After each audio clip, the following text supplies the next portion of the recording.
Okay, we are recording. So whenever we do these, I will try my best to do it the night before the exam or sometime during that week. I will just post a whole bunch of stuff, but don't feel like you need to just sit there quietly. The idea is that you guys use this, you guys ask me stuff. You want to see certain problems or you have certain questions. Feel free to take over here and tell me what you guys want to see. So is there anything off the top of your head before I get started? I can make stuff up, but is there anything in specific that anybody here wants to see? Yep, Ricky. So I was looking at number 14 on the study guide too, Okay. and do I need to just tell you the problem? Is that the one with the graphs? It's let a of x equal f of x times 2g of x. So Find just as a just to stop you there for a derived. second, I'm pretty sure that one had a typo in the answer key. Is that what you're asking about? Yeah, I got Yeah, 2 on that one, yeah, but it that was correct. Yeah, at the very okay. end, I made like a pretty clear math typo where it was something like two times one got marked down as one or something like that. I believe the answer was two, so you're correct there. Evan? Oh, sorry. I was actually doing the same question. I actually did get zero, which the study guide said. So I mean, if you look at the study guide, my work's all correct. Just at the very, very end, I did something silly where it was like two times one or something, and my math clearly wasn't correct. The rest of the answer key is correct for that, though. Oh, I see it. Okay. Thank you. Mm-hmm. Okay. Again, feel free to interrupt me here at any point if you want to see some stuff. So, I mean, things you should know for tomorrow. If you were told that, I don't know, if f of x was equal to um, sine x cos x plus secant x. If we wanted to take the derivative of that, we should be able to look at that and recognize that sine cosine is a product rule, and we need to know how to take the derivative of all six trig functions. There's a few of them that pop up tomorrow, including ones from the right-hand column. So if we were to take that derivative, we would want to use a product rule with the first one. So we would say first derive the second, the derivative of the second, cosine goes to negative sine, plus the second, derive the first. And then on the second one, what is the derivative of secant? The derivative of secant is secant x tangent x. And then if this was a tangent line problem, you would have been plugging in and whatnot. But for tomorrow, make sure we know the six trig derivatives. You should know that sine goes to cosine, cosine goes to negative sine, tangent goes to secant squared. Then we have the three on the right column. Remember that anything that starts with a C goes to a negative. So all the things like that. I mean, the study guide's pretty accurate in terms of what your exam is. So some other things we should look at. Um, you should know the definition of the derivative. There always seems to be questions on this. And the definition of the derivative is f of x plus h minus f of x over h. Okay. And when you do that, the thing that you're taking the derivative of is what's in the top right corner. So if you saw this, limit as h approaches zero for x plus h squared minus x squared over h. Hopefully everybody's on board with that, really meaning like here's the actual.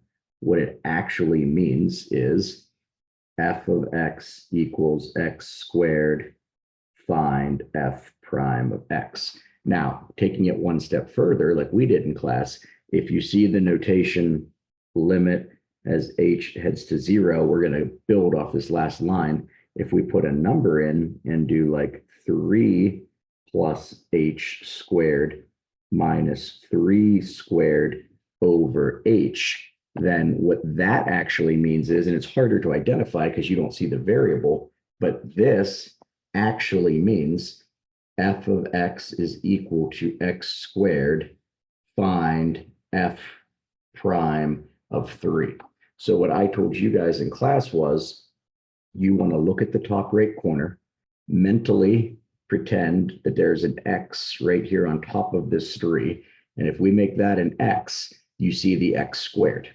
and then I take the derivative of x squared, that's 2x, and then I plug in the value that was in there to begin with. So if the derivative is 2x, then f prime of 3 is 6. So when you see this notation, pretend there's an x in the corner. This means to take the derivative and then plug in the value. Does anybody have any questions on that? Okay.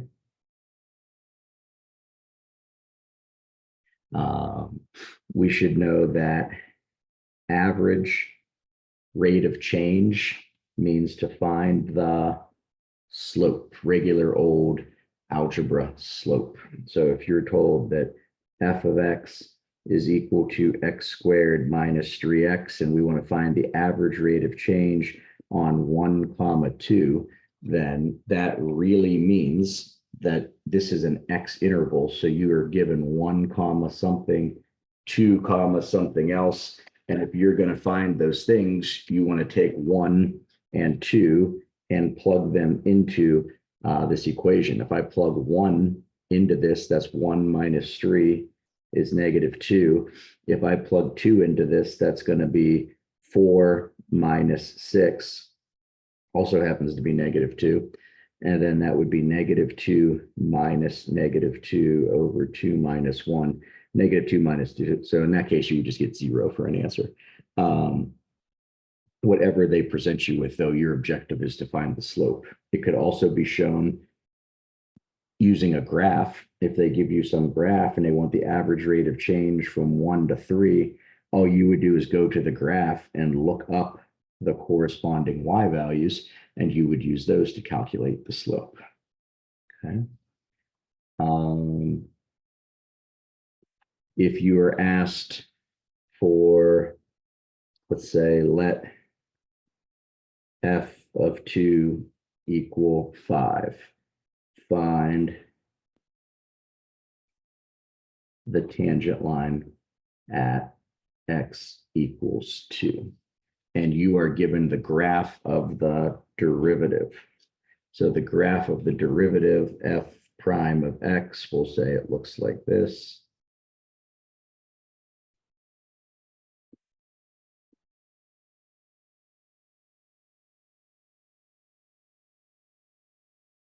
Does it make sense to you that the point is 2 comma 5? So in terms of our information that we need to track down, you've got 2 comma 5, and then it asks for the tangent line at 2. So usually we take the derivative and plug in 2. And taking the derivative and plugging in 2 means you're looking for f prime of 2. But this is the graph of f prime of x. So since you have the graph of f prime of 2 is 3. So your point is 2 comma 5, and your slope that you would be using is 3. Does anybody have any questions out there that they're not sure about between this? That's everything I'm showing you. This is all totally 100% on your test tomorrow. So is there anything here you want to talk about or better here? Or yeah, could we go over the 12th question on the second study guide? I think it's about this. Read to me, tell me what you got. The graph of f of x is shown to the left. If f of 1 is 5, write the equation for the line tangent to f of x at x equals 1. Okay, you said the graph of f is given or the graph of f prime is given? The graph of f prime is given. Okay, so if that is the case, then we know that the point is 1 comma 5. We're looking for the slope. And if this here is the graph of f prime, now I don't have it in front of me, but if this is the graph of f prime, whatever the corresponding y value is, I'm just making this graph up completely, whatever the corresponding y value is to that, that would be equivalent to f prime of 1. So whatever that, what is that corresponding y value on the graph? That's 2. Okay.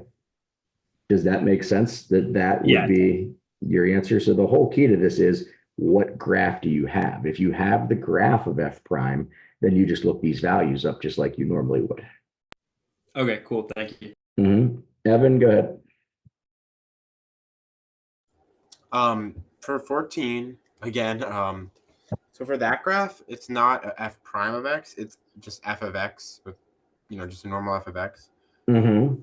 If it's asking for like, I don't know, f derive, I don't know, f prime of 2, for example, how would you Yeah, find so that? I am making up my own graph here again because I don't have those in front of me, but let's just make something up. So if I say here's 1, 2, 3, and we'll go 1, 2, 3, nice and easy. Right. Okay, if this is the graph of f of x, now, if you ask me for f of 2, f of 2 is the corresponding y value. That would be 2. If you ask for f prime of 2, f prime of 2 is the slope of the tangent line. And the rule that we discussed in class was the slope of a tangent line to a line overlaps it. So any prime value for that matter, whether I asked for f prime of 1, f prime of 2, f prime of 3, if I asked for f prime of 1.26, anything on this line, the tangent slope overlaps the original line. So if you just find the slope of the original line, that's going to be equivalent to the prime value. So in this case, the slope is up 1 over 1, up 1 over 1. We just did a real nice, easy example. So in that case, f prime of 2 or f prime of anything on this line would be 1. Does that make sense? Yeah, that makes sense. Okay. Thank you. And then the other thing is that if you have same deal, but if you have a horizontal line, so let's just call that 1. It's Okay. just Well, 0 for the slope, the right? prime value would be 0, correct? If I asked you for f of 2 is 1. If I asked you for f prime of 2, that's going to be a horizontal slope, which would then be 0. Got it. Thank you. Okay. Other things when you're doing those problems, I mean, first you want to take your time because it's real easy to make a math mistake. I demonstrated that for you in the second answer key. But as long as your math is all totally lined up and everything, like the answer key question you saw with mine, you would, if it's worth like 7 points, you would definitely get 6 out of 7 points for that. I would see every single line. I would say, oh, yeah, 2 times 1 isn't 1. Everything else was totally correct. You could get 6 out of 7 points. So you want to list all your work, kind of show every step along the way. Just take your time and just go line by line by line. And then make sure you know when you're taking derivatives of stuff, like if I say that you have 2f of x, the derivative of 2f of x is just 2f prime of x. And then you go from there with either product rules or quotient rules or what have you. Make sure we know how to do natural log. I know for sure that shows up a couple times. If you have f of x is equal to natural log of your stuff, then the derivative is equal to the derivative of your stuff over your stuff.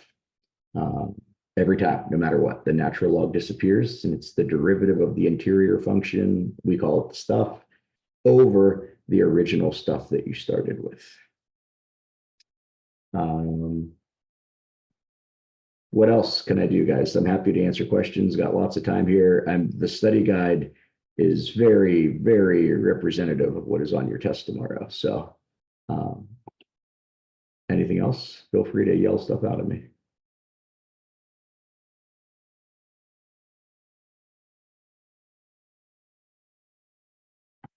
Okay. Let's see. Can you Let's go have over continuity?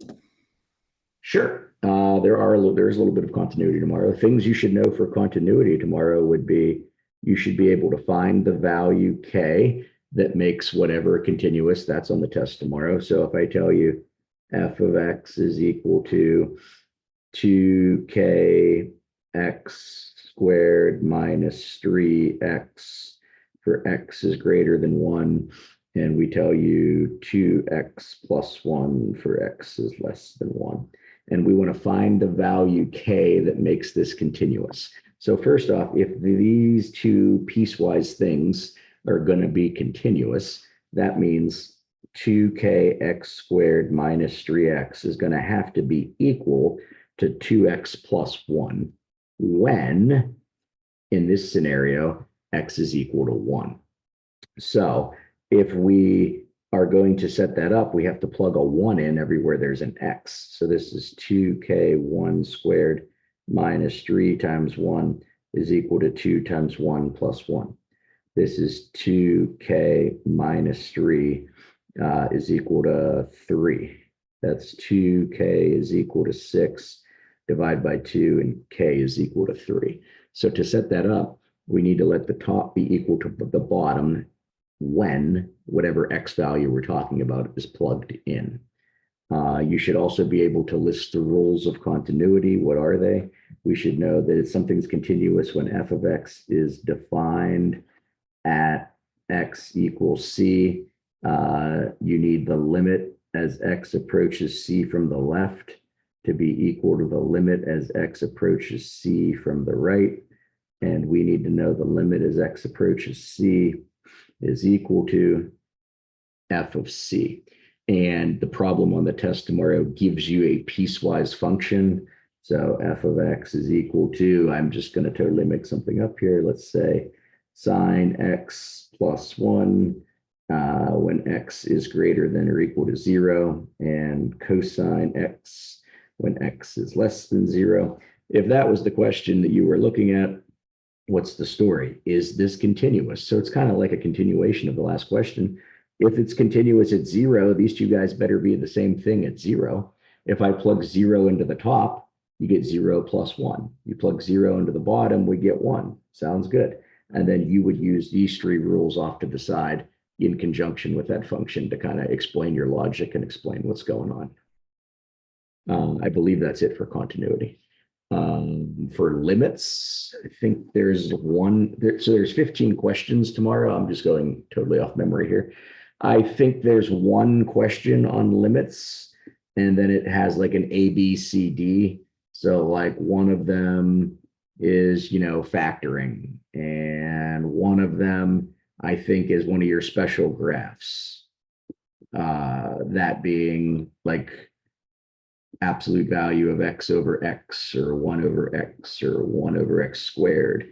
And then I think the other ones involve the limit to infinity. So if you want to review that real quick, we said in class the limit as x goes to infinity has 3 cases. And let's list them all. All right. Limit as x goes to infinity. So if you're looking for the biggest exponent on the top and the bottom.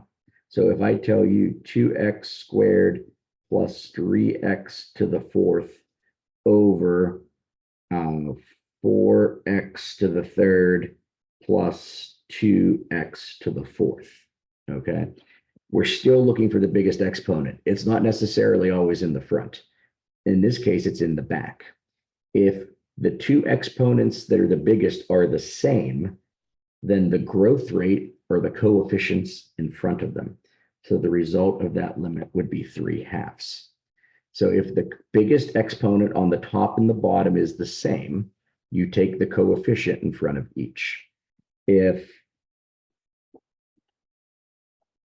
the coefficient on the top is bigger, then this limit would head to infinity. And if the coefficient on the bottom is bigger, that limit heads to 0. So your choices are either coefficient over coefficient if they're the same.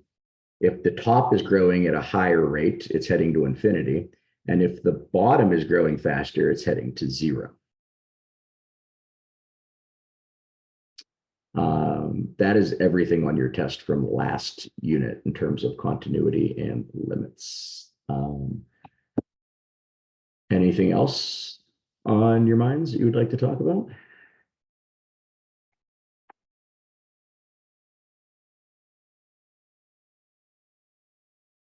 Last call. I'm going to say goodnight if nothing. All right. So from what I understand, the derivative of a function is the instantaneous rate of change, which is just the slope of the function, right? Yes. Okay. So on question 14, I'm pretty sure Evan already asked this, but I didn't quite get it. It's okay. So we're given an equation, f of x, where it intersects the y-axis at 2. F of x, where it intersects the y-axis at 2. Got it. It's a linear function and it intersects the x-axis at 4. That's a good description. I can work with that. Okay, so something like that, yes? Yeah. So Okay. from my understanding, if we were asked to be given, or asked to give the derivative of f of 2, it would be the slope of the line at that point. That's right. So let's look at two cases here. If I ask you for f of 2, regular old f of 2, that answer is going to be 1. If I ask you for f prime of 2, and for that matter, if I ask you for f prime of 0.01, f prime of 2.67, any value on that line, its tangent line overlaps the line. So anywhere you draw a tangent line on this line, the tangent line overlaps the line. So all you have to do is locate the slope of the line, which is, we can see that this slope of this line from here to here is down 2 over 4. So first off, it's a negative slope. So the result of all of these is going to be a negative answer. And then down 2 over 4 would be -1/2. That's what I thought, but maybe I'm reading the study guide wrong or something. So Is it I messed did it up? like it might be. Let me I go think this is what I was asking about as well. So let me that's- see here. Some of these study guides, I always So do it should the be- first one, and sometimes on the second one, I would let TAs do the second one, and sometimes that was my mistake. Let me see here. It's question 14, part A. It's on the right side, the second line. I'm going to Canvas to find it because I don't have my work computer here. We're on study guide number 2, answer key. Okay, it's loading. So this is question 14, part A, and it's the second line of the answer. All right, I'm almost there. Question 14, part A. Okay, got it. All right, so we're taking a derivative. First derive the second plus the second derive the first. Derivative's good, no problem. Okay, we're going to plug in 2. F of 2, g prime of 2. Okay, we're good there. Okay, f of 2 is 1. I agree. Yes. 2 times g prime of 2. G prime of 2 is up 1 over 2. That should be 1/2. That sounds good. Yep. On the other side, we're doing 2 times g of 2. G of 2 is -1. That sounds good. Okay, f prime of 2, that's a mistake. F prime of 2 is -1/2. Okay. Okay, yeah. So f prime of 2 is -1/2. And if that's the case, I'll rescan this tomorrow when we're at school. So that would be 1 times 1 plus -2 times 1/2. Is that right? Times -1/2, I think, since the slope is negative. Times -1/2. So that's going to be 1. And then a negative times a negative is a positive. And that's going to give us a final answer of 2.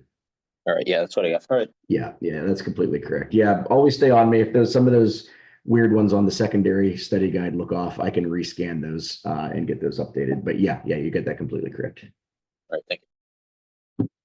Ellery? Can you go over 14 part B? Sure. Let me wait. Hold on.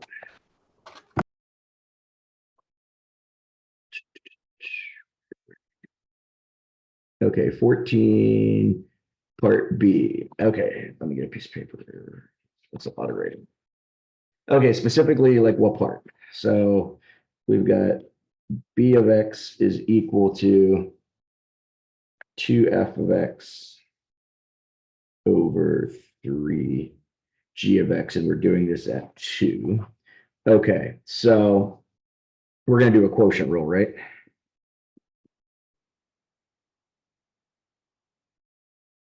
Hopefully that's a yes. So bottom,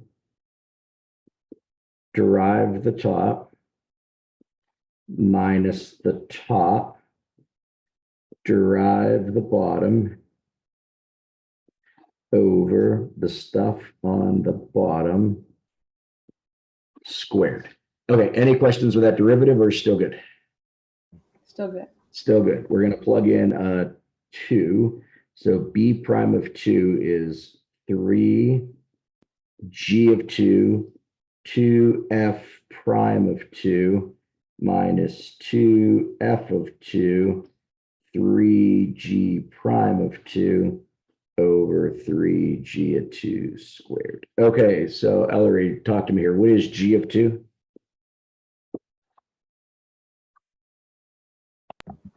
I said -1/2. And let me get the graph pulled back up here. G of 2. Isn't that -1? G of 2. Yeah, it is. Okay, does that make sense? Yeah. All right. And then 2 times f prime of 2. F prime of 2 is what? -1/2? Yeah. Okay. And then 2 times f of 2. F of 2 would be what? 1? Yeah. And then 3 times g prime of 2. G prime of 2 is going to be positive, what, 1/2? Yeah. And then on the bottom, that's 3 times g of 2. We've already said that g of 2 was -1 squared. And then I'm not going to crank all this math out right now, but on tomorrow's test, we'd have to. But that would be your pretty much your setup. And then you would just finish that math and you would have it. Does that make sense? Yeah. Okay. Anything else, guys? Questions, thoughts? Yeah, I have Evan? a quick question. Yeah. Sure. So for two things actually. So for you mentioned it earlier, but for continuity, if it asks like just is like I think one of the questions on the study guide was just like is it continuous? It was like a piecewise function. Yep, just like this. Yeah, exactly. So for that, like you said, are we just proving like can we literally just write 1, 2, 3 and just prove each rule? Yeah, that's what you're supposed. That's yeah. If your answer is yes, it's continuous. That's exactly what we want you to do. Okay, got it. And if the answer is no, you want to say which one of these 3 rules is no good. Gotcha. Okay, and also for limits to infinity, do we? I mean, I guess it makes so we only do the thing where it's like yeah, I guess each of those. So it's like if the top or smaller is if what the top or small or sorry top or bottom is bigger or smaller. We only do that if it's going to infinity or something like that. Correct. That is correct. Yes. And if not, what if it's not? Like Well, then plug we go back to our old limit strategies, right? So it's going to be can I plug? There's going to be a number here. Can I it's plug like in? factor plug in. Yeah, exactly. Can I plug in the number? If not, can I factor? If not, like this problem would probably be to 0, and this looks like some GCF factoring and stuff like that. Okay, gotcha. Thank you. So yeah, there'll be one of those on the test. It could be, squares, cubes, GCF, 3-term factoring, whatever. Gotcha. Okay, thank you. Okay, so the test is only 15 questions, guys. It is very, very, very similar to your study guide. So when you're studying for calculus, the big thing is to, it sounds kind of silly, but to forget the math. And what I mean by that is you don't need to be sitting here cranking this out.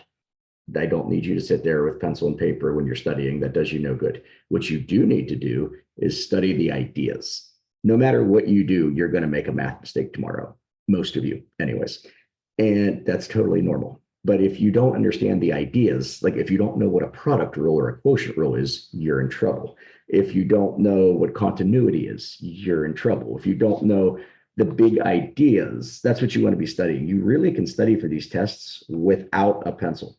Just read the answer guides and just say to yourself, okay, what's the idea here? What's the plan? It's a tangent line. Great. I should make a box. Am I ready to plug in? It's f of x is equal to 1 over x squared. Sure, I could plug into that, but I'm not ready to take the derivative. I'd want to rewrite that as x to the -1/2. Now I'm ready to take the derivative. So you don't need to be sitting there doing all of that. Just make sure that you understand the ideas. And then when it comes time to do the problems, then, take your time and hopefully you only make like one math mistake and that's it. But just study the ideas when you study for calc. Don't sit there all night cranking out numbers on 10 pieces of paper. That's not really the idea. Just study the ideas. All right, last call. Anything? Okay, take your time. Don't study forever. If you know the study guide, you will be in good shape tomorrow. Starting with tomorrow's test, Get there obviously as quick as you can, but I'm not going to start you guys until everybody is there, or approximately 10 minutes after the bell seems to be the magic number. I want you guys all to start at the same time, because I will read every problem to you guys. I call it the friendly read. We don't do one of those with limits because the limits is pretty easy. But I do a friendly read through with you guys from here on out. So we will start that tomorrow and you will see what I mean by that. I don't tell you what to do, but there will be lots of friendly hints being read out to you as the problems start. So if you know the ideas, this should make very good sense and you'll be just fine. Okay. So have a good night and I will see you guys tomorrow. For anybody that's asking, if you have friends or whatever, as soon as I turn this off, in like 5 minutes, I will get this uploaded to Canvas under modules so anybody else can watch it. And if you want to watch it again, feel free as well. And I will see you guys tomorrow. Thank you, Mr. Baker. Have a good night. Okay, see, Thank you. you got it. See ya.